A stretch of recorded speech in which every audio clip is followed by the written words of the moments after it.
All right, we have a special guest with us today. From his start as a lifeguard in Laguna Beach, California, where he cultivated a deep desire to protect the ocean, which led him to a Surfrider Foundation introduction from seeing t-shirt logos on the beach. In 1995, he volunteered as a summer intern for Surfrider, where he researched artificial reefs and got involved with Surfrider's Blue Water Task Force, conducting his first storm drain stenciling program. Now, 3 decades later, he's been a part of hundreds of on-the-ground victories that have made for healthier coasts. He's established one of the first marine reserves dedicated to protecting marine environment and surfing in Puerto Rico. He helped stop a 6-lane toll road from being constructed in San Clemente that would have destroyed the state park and the world-class wave we know as Trestles. And he has led the development of surfonomics, a science understanding the economic value of surfing, as part of his doctoral research at UCLA. Today, he leads Surfrider Foundation at the helm as its CEO, where they're dedicated to addressing climate change, coastal erosion, and proactively pushing for conservation. We have Dr. Chad Nelsen with us on the lineup today. Doctor, thank you so much for joining us. Hey, thanks, Dave. Appreciate it. Of course. So part of this podcast, we get to talk to people all over the world. So I'm curious just where you're at today, where we're talking from. I am chiming in from Laguna Beach, which is actually also my hometown. Good man. And we're in the middle of autumn. It's been a rough couple of seasons, at least up here in Ventura County wave-wise, but we're finally getting a few things. How's it been for you guys in Orange County? Yeah, after like a 2-month, maybe historic surf drought, August and September. Yeah, I mean, for the last 3 weeks, we've pretty much had surf nonstop, south swells, which down here is what we get. So we're stoked. Good for you guys. You know, we're approaching Surfrider's 40th anniversary. And it's one of those entities that probably every surfer on the planet has been exposed to in a really positive way. And it's one of those entities, it sits at that intersection between surfing activism and a lot of mechanisms within the surfing world. And since 1984, it has been working to protect our oceans and our coastline. And for a quarter of that, basically since 2014, you've been at the head of that as the CEO. And prior to that, you spent 16 years with the company as the environmental director. So can you just give us a little bit of background as to what your week in, week out is like as CEO of the foundation, and, you know, what kind of, I guess, those predicating years as environmental director, how that led to becoming CEO for the organization? Yeah, sure. I mean, you know, we have 200 chapters and clubs across the U.S. now that the network's really expanded. So from San Diego up to Washington State, the Gulf, the Great Lakes, Florida to Maine, Puerto Rico and Hawaii. So almost every day, something interesting is happening on our coasts, good or bad. So we're kind of surveying the field of activities. It could be as simple as a beach cleanup in a location to try to figure out what's washing up on our beaches. It could be fighting coastal erosion issues in the North Shore or in our backyard in San Clemente. Or I just this morning, my employee Hector Tito down in Puerto Rico was filming the destruction of a mangrove forest, unpermitted development destruction. I don't really know the story behind it, but he's down there fighting the good fight to protect those important habitats. So a lot of interesting activities, and sort of, you know, my job day to day is to ensure that our network is getting the support they deserve, while also, you know, running a 80 employee business and trying to fundraise and do all the things that keeps a nonprofit charity running. Right. You know, activism probably across, you know, almost every cause in the last 2 to 3 decades has probably changed pretty radically in the information age, you know, and you hear it from people everywhere. They're just like, I am inundated with things I care about or I should be caring about. And, you know, I'd imagine, too, that all entities out there that are trying to, you know, just work to generate enthusiasm from the public just struggle in the information age to break through. And once they have broken through, I'd imagine a big piece of it is actually marshaling that energy in a way that's productive, and that people on the other side feel like, oh, we did something, we achieved something, because a lot of times it probably just goes into the ether and it's hard to feel a win. You know, can you talk to us just a little bit about that and how maybe just the concept of activism's changed in your time at Surfrider Foundation? Yeah, absolutely. I mean, like everything else, right? Like media, music, everything's fragmented and we're hearing it from 1,000 different directions. And so it is sort of challenging to break through. In the early days of Surfrider, we were also sort of the only surfing conservation group. Now there are many, which is, I actually think is a really good thing. I think that the way that you break through and kind of keep attention is by being focused on important issues, having real impact, and sort of being consistent about communicating those impacts. That said, it's also interesting because a lot of the, we could use the Save Trestles campaign as an example. Right. It's complex. Winning these things, there's a legal strategy, there's a technical science strategy, and most people just see the people protesting with signs and think that's it. So conveying the complexity of the issues can be challenging because everyone just wants some sort of like cotton candy.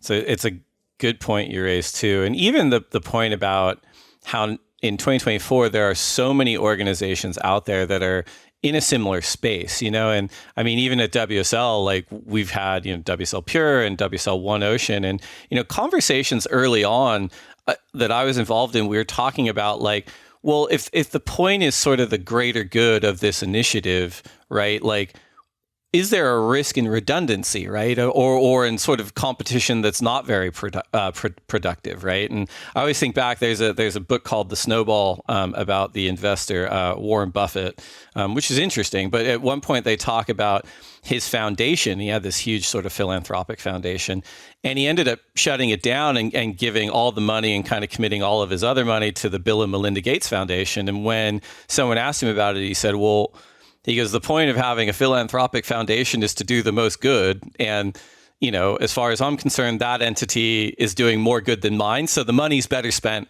over there. And that always struck me as important, especially on our side of the WSL, where it's like, what we should be doing should be complementary instead of like unproductively competitive with Surfrider in a way. And I'm wondering if you can talk a little bit about that relationship, but just also that kind of concept of like, what's the greatest good that I can do with my money or time or energy?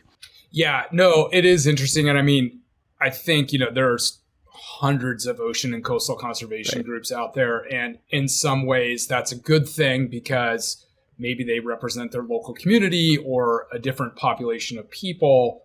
And so, I don't think having like one mega ocean conservation group would actually be the solution. That said, sometimes you're like, we spend more time coordinating than doing the work. I think there's 8 ocean conservation groups in Laguna Beach, which seems like a lot. And some of that's driven by ego because people, like Warren Buffett, that was an egoless move, right? He's hey, I'm not going to make it about me. I'm going to make it about the impact. And I think WSL PURE has gone through some evolutions over time. I have a staff of 80 people who are scientists and policymakers, experienced organizers and campaigners, and a network. And the WSL PURE's got a couple of hardworking employees, so they shouldn't be trying to replicate our 40 years of work. Right. There's just no reason to do that. That said, you guys have a huge audience of people who care about the oceans, much, much bigger than ours. So I think there's really, and I think you guys are doing a good job of this, particularly of late, taking that incredible audience that WSL's built and sort of pointing it towards good issues and good causes. I know John's done a lot of awareness of raising around indigenous cultures at all the like different locations you guys hold contests. And I think that's super valuable because you're educating people about important issues and good causes. Yeah, it's a good point. Like, and kind of the way that we've evolved, especially in recent years, is, in a lot of ways, the surfing world is like an ecosystem, right? And you've got all these various stakeholders. And I think that the better the relationships that there are between different stakeholders are kind of based on like, those stakeholders know what their identity is. And I think for us, the unlock was like, well, we've probably overreached into some of these spaces where at the end of the day, we're this platform that's really valuable. So it's like, how can we interact with our surfers to make sure that it's their platform? How can we interact with, the media to make sure that if they want to amplify the stories on the platform, they have everything they need to? Or in Surfrider's case, it's like, or how do we use that to amplify the message in a way that's really productive? But that's kind of been where we've been at on our side in recent years too. Yeah, and it's great. I mean, you guys, we can talk about the Save Trestles campaign at some point, but huge win for the surfing community, and so when you've held the contest down there, you've highlighted that history, and we've done restoration projects down there with state parks, so it's been a super positive partnership between us and WSL PURE and WSL. Right. You mentioned a couple other projects too. You talked about, the fight for beach preservation on the North Shore. Can you give us a little bit of background and where that particular initiative is at right now from Surfrider's perspective? Yeah. The North Shore is obviously sort of hallowed ground for surfing and pro surfing with Sunset and Pipe and all those waves. It's also suffering pretty significant coastal erosion issues and has been for a number of years. So I think I can't remember if it was 1 or 2 years ago, a house fell in the water and another one just did a couple weeks ago at Cammie's. Sea level rise, stronger storms, different seasonal behavior, sand shifts has resulted in some pretty significant erosion. And it's threatening the homes along the coast, but also threatening the health of the beach and the surf and the ocean. So it's a pretty dramatic example of sort of what's happening to coastlines all around the world. And it puts the coastal homeowners in a really tough spot. Their property's at risk, and they don't want to lose their homes. In some cases, they're worth tens of millions of dollars. In other cases, they've been in local families for generations. So sort of different plights for different people along that coastline. And, while I understand their desire to protect their property with seawalls or sandbags or other things, unfortunately, all those sort of responses will ultimately destroy the beach and make things worse.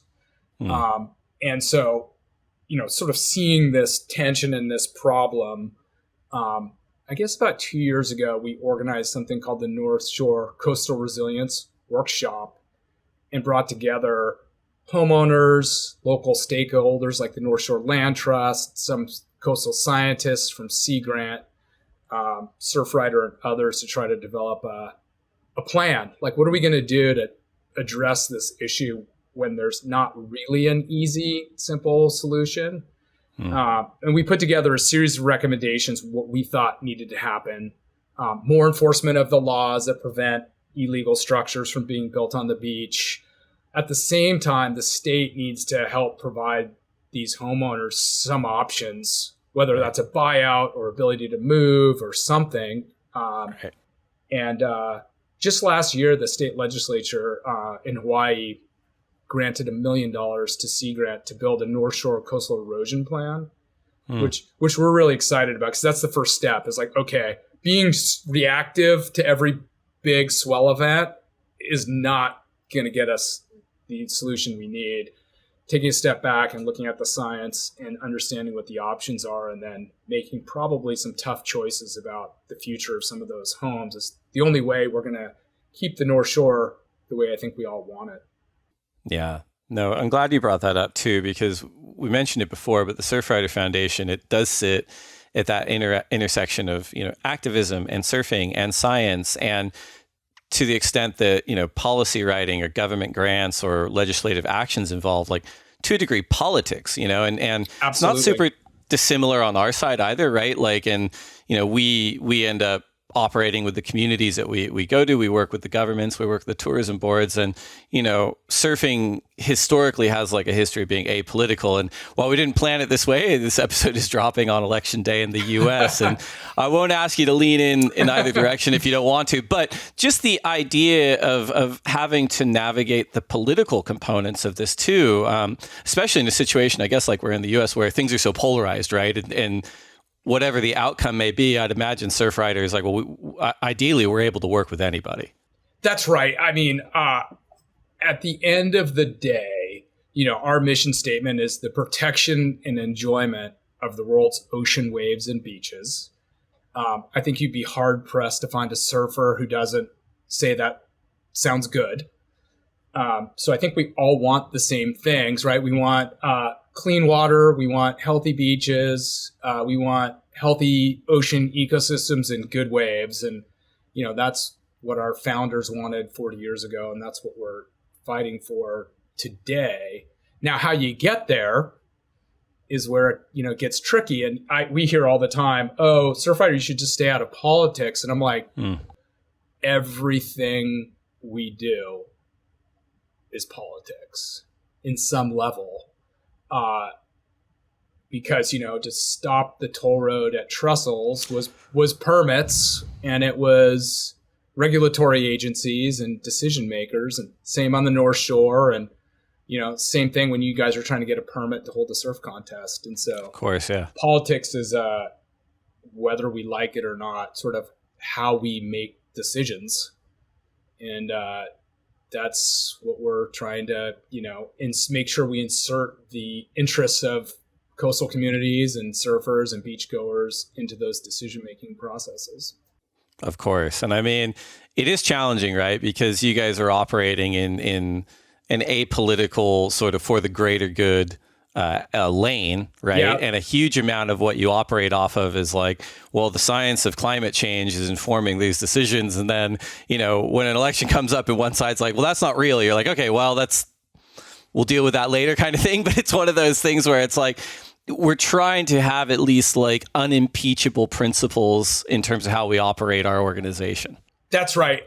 We, by definition, are a nonpartisan organization. So 501c3 is like our tax status. So, we can't pick a side. And so it does get sticky because the sides are different. Sure. Right. And we don't think it should be that way, like you were saying. And, we ground our thinking and our decisions in science. And even that's being questioned every day too, right. But we've got a lot of good, experienced people who, have strong scientific backgrounds that we trust. And we try to use that information to make the best possible decisions that we advocate for. We're going to take a quick break to get a word in from our sponsors, and we'll be right back. All right, we're back. This is the Lineup Podcast. I'm Dave Prodan here with the Surfrider Foundation's CEO, Chad Nelsen. Chad, you mentioned you're coming to me today, speaking to me today from Laguna Beach, which is your hometown. But talk to me about that. Is that where you're born and raised? What was family life like when you were a kid? Sure. I had a great family life. It certainly got me where I am today. But I was actually born on Long Island, New York. My dad got drafted for Vietnam, and he was living in Southern California, moved back to New York, which was his home, and met my mom there, had me, and then moved back to Laguna Beach in 1970 when I was 3 months old. So not born and raised, but raised. He was a ocean science educator, so he ran a marine lab in Orange County and a marine science summer camp. So it's and he was a body surfer and a dive instructor. So I really grew up with a life of the ocean, and spent my early years in Laguna Beach. And then we moved to Saipan, a small island in the South Pacific and Micronesia, and lived there for a couple of years. That had a huge sort of impact on, I think, all of us in terms of how we think about the ocean. The local Chamorro people he taught at the high school, which are the indigenous people of Saipan, kind of brought us in. So, an even deeper sort of relationship with the ocean through that experience. And then came back to Laguna and was like a beach kid, lifeguard. Learned to surf when I was 10 or 11, but didn't get super serious about it at that time. So it was really a life at the ocean. Couldn't get enough of it, was endlessly curious about the science, and loved playing in it, surfing and fishing. It was also an interesting time because in the early 80s, Laguna and Southern California is kind of the epicenter of the surfing industry. So, Right. Sean Stussy had his little shop down the street from where I grew up, and the Jack Denny and the Denny's started World Jungle at the time, and my brother, who was a kind of a lifestyle pro surfer, surfed for them, and then Quicksilver. So I was kind of surrounded by surfing and the surf industry, and Laguna's got a cool surf history itself. So I think those are all the influences that sort of got me interested in the ocean and surfing. For sure. I mean, everyone obviously is the sum of all those experiences, but man, your sound really diverse. As another kid that grew up in Orange County, like I was always trying to kind of like, I mean, Orange County to me is a beautiful place, but it's a little bit like the suburban experiment, maybe gone too well in some ways. So Yeah, totally. when I was growing up, I'm like, I want to break out. I want to go anywhere I can that like feels different, looks different. And at the time, so this would have been the 90s, surfing was like, it was not only super fun, but like, all the magazines and the videos, it was like a portal to a broader perspective on like, here are people that live this way, and here are people that think that way, and here are people that do this kind of stuff. And it's like, wow, this is a real awesome ticket. And for someone like yourself, that experience of actually being in Micronesia and interacting with the indigenous people and seeing how their lives are modeled around the ocean, I'd imagine it was radically different in some ways to like Western civilization and their interaction with the ocean. And then you're able to bring that back to Laguna Beach. And even if you weren't applying it right away, I'm sure it was formative in your thinking. No, it absolutely was, and I think that, fundamentally, the Micronesians and many indigenous cultures see them as part of nature, not separate from nature, and here we, I think we saw ourselves as distinct and being able to control it and manage it, or take from it what we want, as well, and some of those watching Orange County. I feel like I kind of caught the tail end of the innocent times in Orange County. Right. In the late 70s and early 80s, it was a still somewhat sleepy place, but was rapidly about to change. And Laguna Beach too was like a pretty like potent artistic community at that time as well.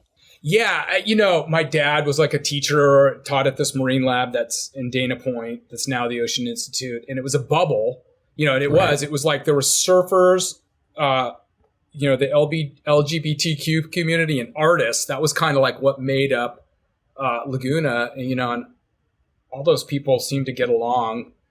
And it was a pretty cool place. And then, you watched Orange County explode around it. Sure. Like there weren't a lot of jobs. A lot of the kids I grew up with, their parents like worked in aerospace and drove up to like North Orange County, but there was no Irvine as we think of it today.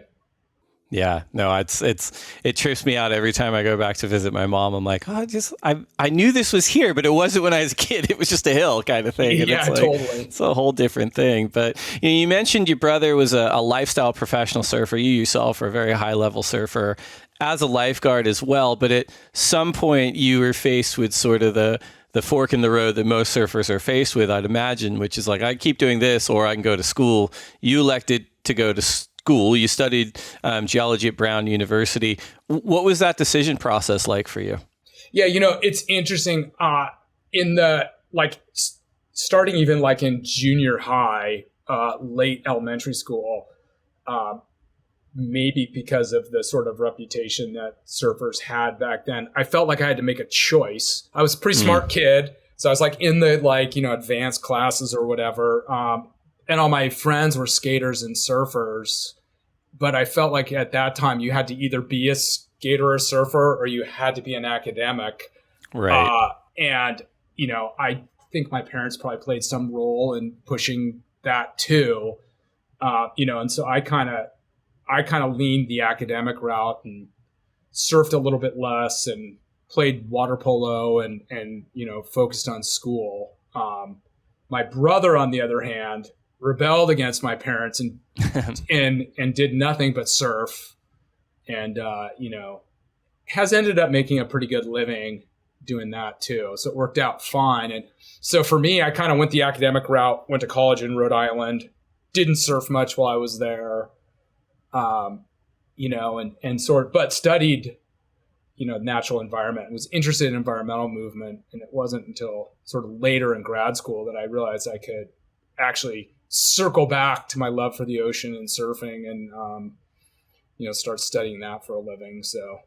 Yeah, no, it's a good point. There's a quote I bring up on this podcast every now and then that I've always attributed to Chris Malloy. I hope he actually said it because I've said it so many times. But I was reading a magazine when I was a kid, and he was asked about the concept of being a professional surfer. And, coming from like a hardworking family in Ventura County, he was probably a little bit uneasy with the whole idea. But he had said something that always stuck with me, which was like, look, I can either hammer nails to go surfing or I can go surfing to go surfing. So I chose the latter. And it's like, I kind of get that from like a career perspective. It's like, this thing's so fun. I love it so much. If I can make it the thing that I spend the most of my time doing, even if it's career wise, it's beneficial to me.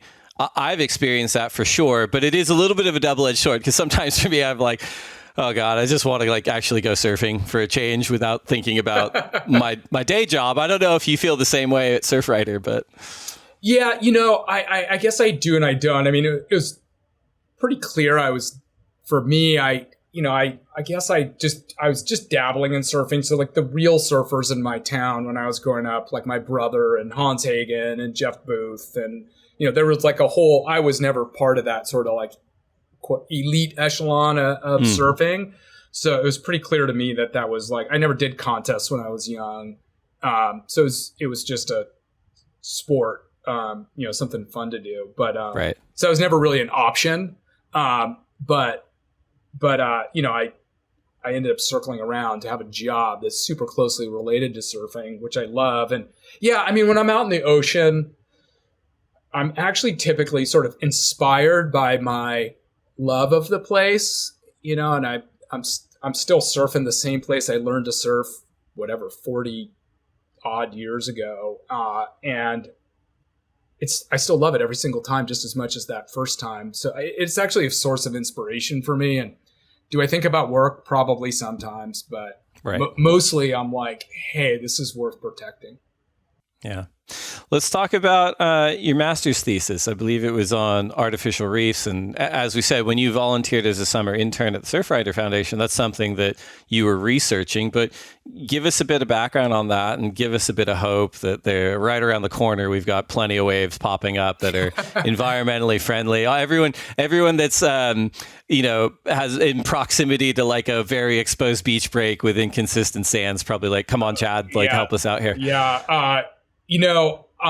It's interesting. So a wave was destroyed at Grand Avenue in El Segundo when Chevron put in this big jetty there, Groin.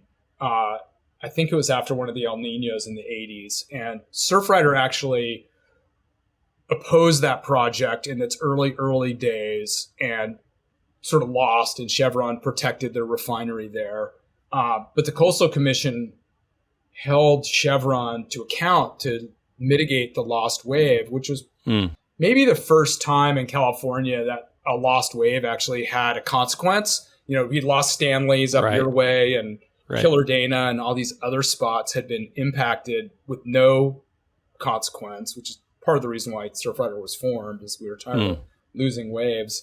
And so then the job came to, and I think it was like $500,000 was the amount of money that was given.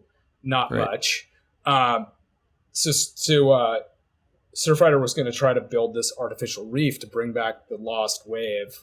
So I was a broke grad student living back at home, working for my dad's summer camp, and volunteered at Surfrider because I was trying to build my resume and, learn about surfing and activism. So I decided to make my master's thesis. I modeled how to design surf reefs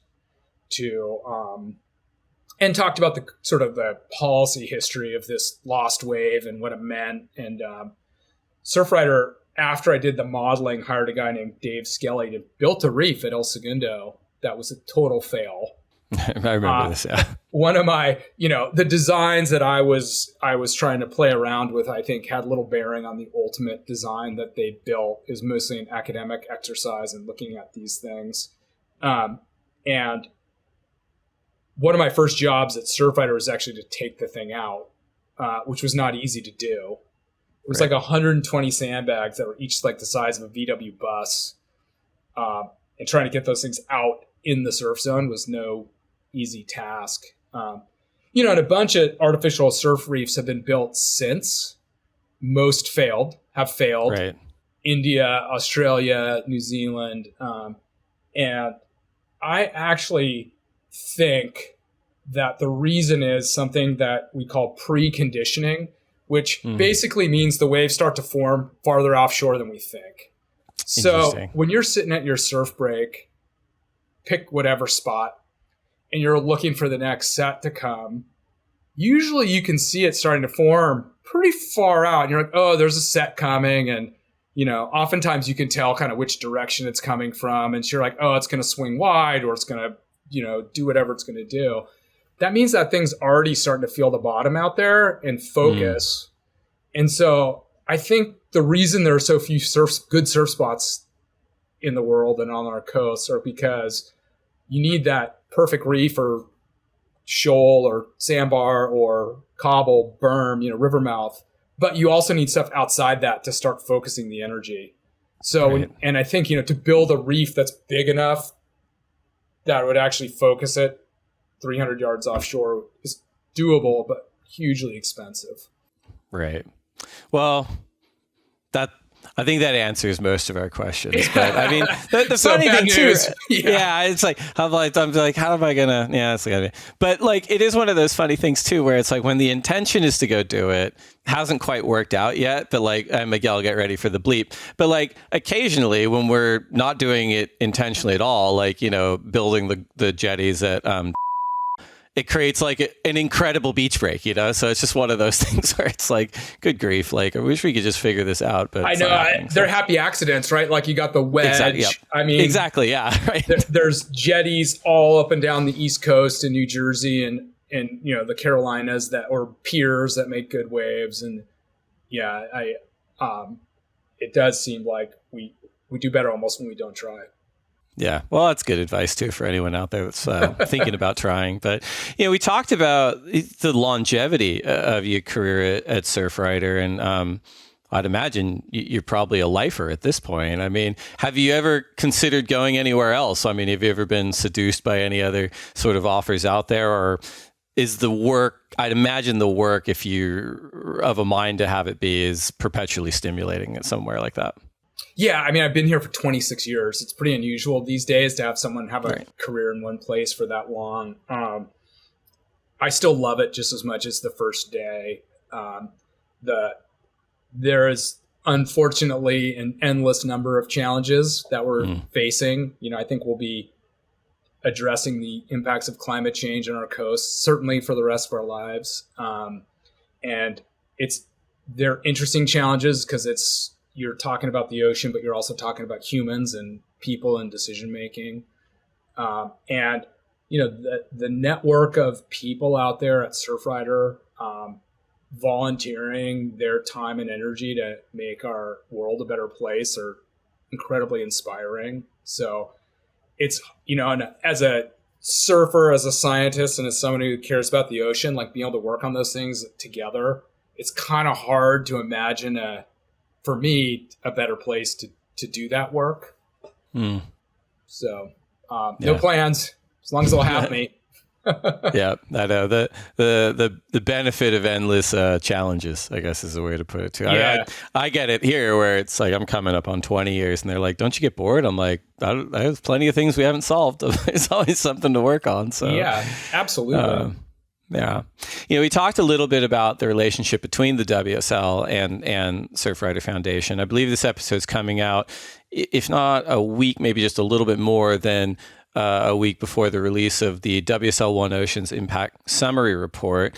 We talked about that relationship in terms of being able to harness the WSL's audience and platform, and for us being able to work with your teams on understanding, coastal restoration efforts or whatever we can do with our quote unquote traveling circus and work better with the communities we're going to. But, are there any things that you're looking forward to moving forward in that relationship in a way that the WSL could be even a better partner with Surfrider? Yeah, that's a great question. I mean, we did a cool project. We're a WSL PURE grantee. So we did a cool project at the US Open last year, I guess last summer. Seems like a long time ago. We're working to like build some booms and do some cleanups to try to get plastic out of the ocean. It's a small step towards a really big problem. But, in terms of the future, I think these climate change issues are controversial, but, they're impacting these places that we love and want to hold these contests. And so, totally. Sort of helping raise awareness about the threats of climate change to surfing, I think is important because it's coming our way and we got to figure it out. Yeah. I mean, and I think we mentioned it before, but it's completely related to even, non-traditional weather patterns as well, right? Where people are saying, geez, like, why has it been flat for 6 months or whatever it is? And it's like, all these things are interconnected. And going back to your prior point about the science, it's like, I think there's a great amount of humility within the academic and scientific community typically, which maybe doesn't jive with like social media personalities that are overly confident about everything. But The reality is it's like we're all trying to operate from a similar set of reality-based principles, and the better we can understand that, the better we can understand what's going on with the ocean. That's right. I mean, we did a cool collaboration with Protect Our Winners, the snowboard, the winter sports group. And we're trying to get out the vote stuff. We, encouraging folks to vote. And I was talking to Jeremy Jones, legendary snowboarder. It's been doing this for a long time. And I was asking him what he thought about this coming season, right? La Nina from El Nino. Right. Yeah. And, we had a crazy wet La Nina 2 winters ago. And I was like, what do you think this snow season's going to be like? And he's like, man, I just don't know anymore. Right. I just can't predict. I feel like the patterns no longer hold. So, I mean, and that's like, we run into that every year when we're scheduling our events, because obviously we work with probably the most dynamic field of play in all of sports with the ocean. And our goal is to have a diverse array of world-class waves for the world's best surfers. We go, okay, well, historically, we believe these are the windows, but, we're always thinking about, changing patterns, et cetera, because what was the perfect window 10 years ago, it's very possible it's not anymore. And even with the ocean, like it might be, we just might have the rough 2 weeks in that window. No, that's right. I mean, it's the prediction business has gotten really, really tough for sure. Yeah. So. The Surfrider has historically had fantastic ambassadors for all of its programs in the surfing community. Who are some of the ones that you're working with today? Yeah, that's a great question. I think that most of the pro surfing world, if you ask them if they're supportive of Surfrider, you hear yes. Right. My sense is that the younger they are, the more fixated they are on their career, which also makes sense to me, but Carissa Moore has been an incredible ambassador for us over the years and has always been willing to, lend her name and her sort of, she has her More Aloha group and work with them too, which has been great. 2 others that have been super active of late are Greg Long, legendary big wave surfer. He talks about his evolution and his story from sort of like being obsessively focused on big wave surfing, right. Obviously having his like near death experience and then kind of shifting his perspective and really become an incredible advocate for the ocean. And the other is Cliff Kapono, who, is unique in the surfing world for a bunch of reasons. He's probably the best PhD surfer in the history of surfing. And he runs this mega lab where he's focused on coral reefs. So those two guys have been incredible advocates for us, and Carissa as well. Yeah. Yeah. We're going to take one more quick break to get a word in from our sponsors. And when we come up, we are going to wrap up our conversation with Dr. Chad Nelsen. All right, we're back. This is the Lineup Podcast. I'm Dave Prodan here with Dr. Chad Nelsen, CEO of the Surfrider Foundation. Chad, the probably the idealized version of a surfer is someone who is, as you said, like at whatever level you are in your surfing, you probably have a healthy respect for the ocean. And on a binary vote of should we have healthy oceans or not, everyone's going to vote yes. And yet, I think probably over the decades of history with surfers, it sometimes has come at odds with, what we do in terms of being consumers, like how disposable our surfboards are, the amount of wetsuits we use, whatever it is, the practices in developing those. And I think sustainability practices within the surfing industry has become a topic of conversation in recent years, much for the better. I mean, even the latest sort of electric acid surfboard test with STAD, they're using flax material surfboards, and Dave Rostovich is talking about, having surfboards not just for 1 or 2 years, but for 8, 9, 10 years that still perform at a very high level. I'm interested how in depth your conversations are and the foundation's conversations are with the surf industry, just in terms of what they could be doing and what they could be doing better. Yeah, it's a good question. I mean, on one hand, the reality is that surfing's probably too small of a sport to have like a major global impact. You think about like surfboards versus cars or some other product where, there's just so many more of them. That said, so we're not going to solve the world's problems by cleaning up surf industry.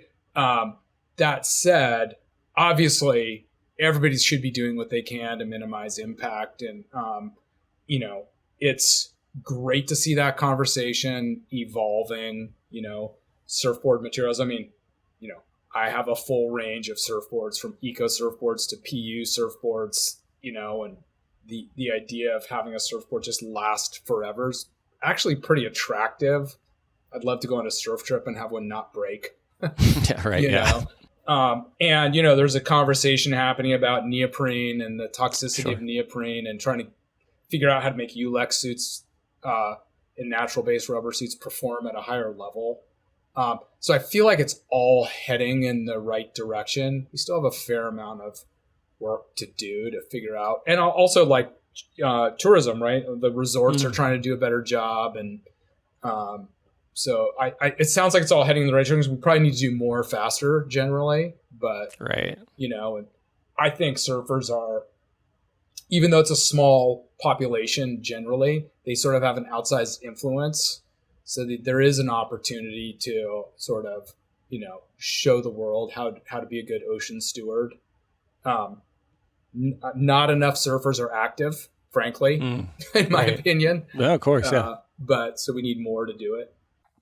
It is one of those, like, and people talk about this all the time, like kind of an inherently selfish pursuit, like the amount of time and energy that an individual, I speak from experience, where it's like worrying about that sandbar, that tide, that wind, that swell direction, et cetera. Like it's an exhaustive kind of lifestyle in a lot of ways to do that. But it's a great point. And I think for our listeners out there, in terms of getting involved and in terms of supporting Surfrider, supporting its efforts, like what do you recommend? Obviously, there's a membership component, but what are some ways for people, if not get involved, just to educate themselves about Surfrider? Yeah, I'll start with membership and work backwards. The Surfrider membership's now $5 for the year.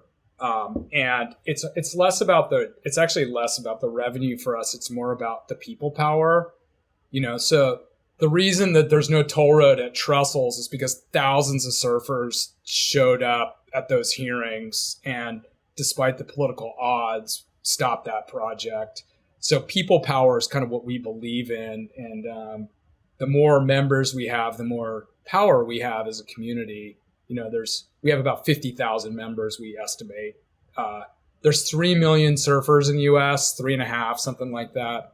If 1 in every 10 joined and we had 350,000 members, we would be a absolute political force.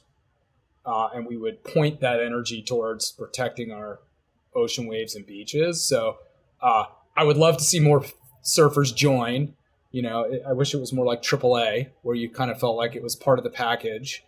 That said, we have 200 chapters and clubs around the U.S. They're doing volunteer. We do 1,000 beach cleanups a year. We do about 3,000 events total. Movie nights. We plant gardens. We do. We have experts come speak. So you can look up a local Surfrider event in your community, and there's probably something going on. If you don't want to have anything to do with Surfrider and you just want to be a good steward, Yvon Chouinard has a really good quote. He talks about living in what he calls an examined life.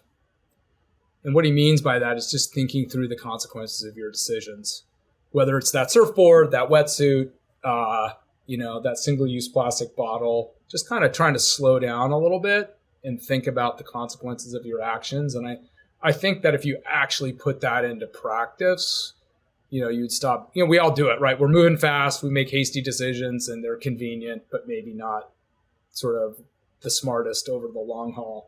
So I think that, living that examined life, which is frankly like, Rostovich is revered for his surfing and his ethics. And I think that's what he's doing. Right. He's thinking things through in a deep way. I watched the first episode of the acid test, and that's kind of what you get from him as he's thinking about these things. Totally. It would have to be like the high water mark in terms of like surfers calling their shapers and being like, so have you worked with flax? Like, Totally. They've never thought of it before. No, but that's a great answer. And if my membership's not currently active, everyone involved in the Lineup podcast will be either renewing or updating their memberships after this conversation. So appreciate that. Before you go, we did put out a feeler for questions from the Instagram community at the Lineup Pod. We got a bunch back for you, but we've whittled them down to 3. First question is from @TooCool for Megan, who asks, if you could go back to before you became CEO at Surfrider Foundation, what advice would you give to yourself? Oh God, that's a great question. How long of an answer do you want? Okay, as long as you want, man. It's interesting. I ran the environmental science and policy work for a long time, 16 years, and I thought running an organization was going to be easy, and it turned out to be a lot harder than I anticipated. So I'd probably give myself some advice to not have overwhelming expectations out of the gate and give yourself a little bit of an easier time. I was very hard on myself those first couple of years. Good answer. Second question is from @Miss_Blue_Sky. Actually gave us 2 questions, but you kind of answered the first one. So we'll go to the second one. Dirty dog or street taco? Street taco. Golden age of street tacos in LA right now. There we go. And the last one we've picked is from @TreeHatJ, who asks, if you can solve a global issue by snapping your fingers like Thanos, what would it be? That's easy. I'd solve climate change by sort of eliminating our carbon and greenhouse gas emissions. It would be a much better place. That was kind of the rub on Thanos. He was ultimately like an environmentalist, right? That was the whole point. Yeah, exactly. Just one approach to combating overpopulation. So, well, thanks to everyone who wrote in at the Lineup Pod. We're now down to our final segment. It is time for the lightning round.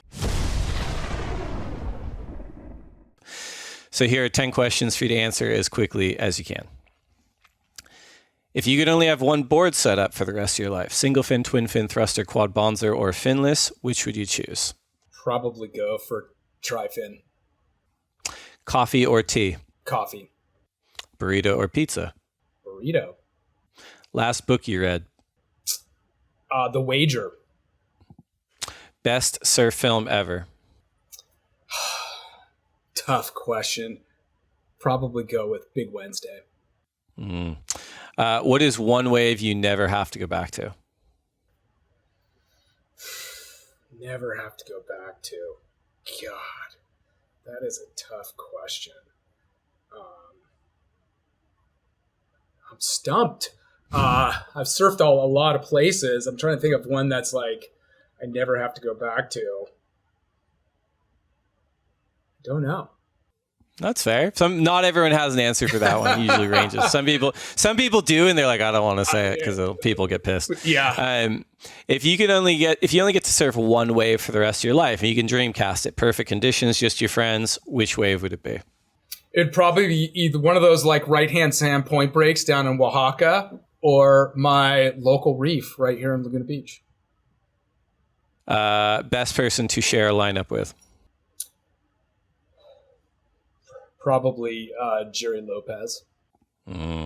Worst person to share a lineup with? Good question. I'm not going to answer that. That's fair. That's a common answer. Is everybody? Yeah, I have someone, but no way. Last question. Finish this sentence. I will next achieve a state of happiness by. Hopefully getting out this afternoon and catching the remainder of that swell that's down here. Good for you. Dr. Chad Nelsen, thank you so much for everything you've done and continue to do.